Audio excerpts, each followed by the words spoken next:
It happened on Sunday evening when at least 4 of us found ourselves in the same room watching a show that has now apparently joined the mainstream, or is there simply a new mainstream? It's the sort of deep discussion that Islanders Isle and Hayley would enjoy.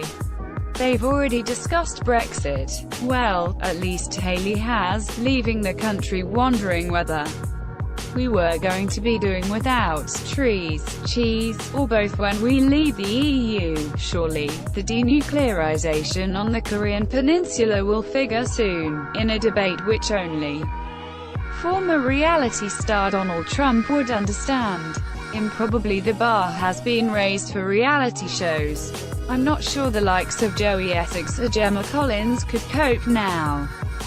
Frizzy-haired, neo-hippie Isle was trying to explain what spiritualistic meant to Hayley, suggesting it had something to do with an aura. What is an aura? asked a confused Hayley, which rates alongside the Downton Dowagers. What is a weekend? Is the show entertaining?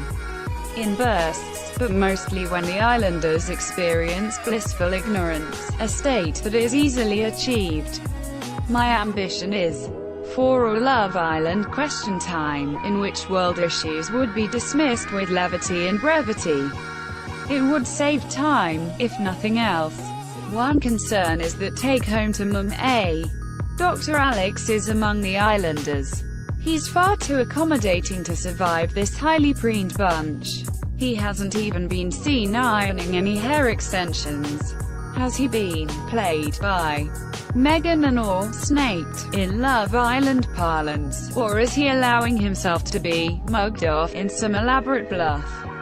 He did have honey licked from his chest, after all, by several women. Perhaps he will turn on the rest soon in a breathless tirade saying this is the most immoral, vacuous piece of television to have ever been broadcast, in the guise of entertainment, before reaching for suntan lotion saying, but if you can't beat EM, there was proper television elsewhere in Poldark. BBC One, Sunday, which has returned for a 4th series with Ross making an entrance like an 18th century Love Islander.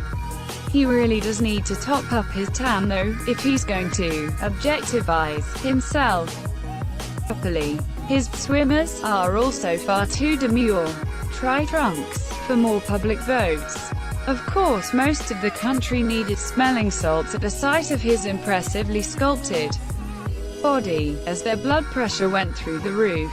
Never mind. If you're still recovering, here's a precis. Ross and Demelza are on again after realizing there are few more pilchards in the sea still worth pursuing. Elizabeth Bazali only has eyes again for Warlegan, the definition of wifely duty, and Demelza's alternative beau, wet Cornish Poet of the Year Hugh Armitage, is feeling a bit frail after his incarceration that only came to end when he was rescued by Ross.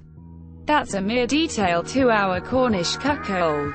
Poldark has weighty matters on his mind now. He resolved to free 3 rioters. Try shouting that at a noisy hanging, who got cross when they couldn't get their hands on any grain. Ungrateful lot. It still tickles me, though, when someone says, read the riot act.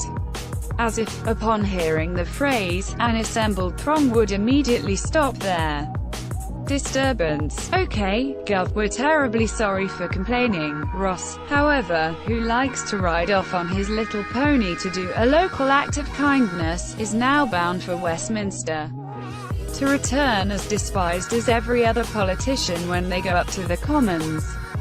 He might even partake of a little cuckolding himself.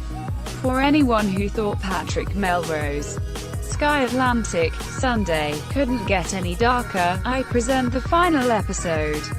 There's nothing like a fatal heart attack at a wake to bring some cheer. The victim was Pip Torrance's marvelous Nicholas Pratt, dear friend of the deeply defective Melrose family and always wildly entertaining. His biting wit was ready at hand. On arrival at a sparsely populated funeral he turned Patrick with rather thinly attended. Alas, the event got the better of Pratt, whose stinging outburst of political correctness and right-on thinking induced a spectacular heart attack. Well worth the sacrifice, Pratt. Finally, it's good to see that ITV still has a sense of humor. As the holiday season approaches, they gave us the chilling but surprisingly amusing flights from hell caught on camera. ITV, Tuesday. Amusing? Well, not when you're on the plane and a woman starts shouting, "The devil is here." Good to know, then, that stewards have cuffs and straps to tie down those who were overly familiar with Wetherspoons before takeoff. And the most entertaining footage? Watching David Cameron eating Pringles on a budget airline. More than he deserves. 2 further insights: don't fly into Nepal's Tenzing Hillary Airport, the Thorpe Park equivalent of a landing strip without up-to-date travel insurance. Good to know jets with 4 engines can always fly on 2, depending on your weight. So no full English breakfast before departure. Happy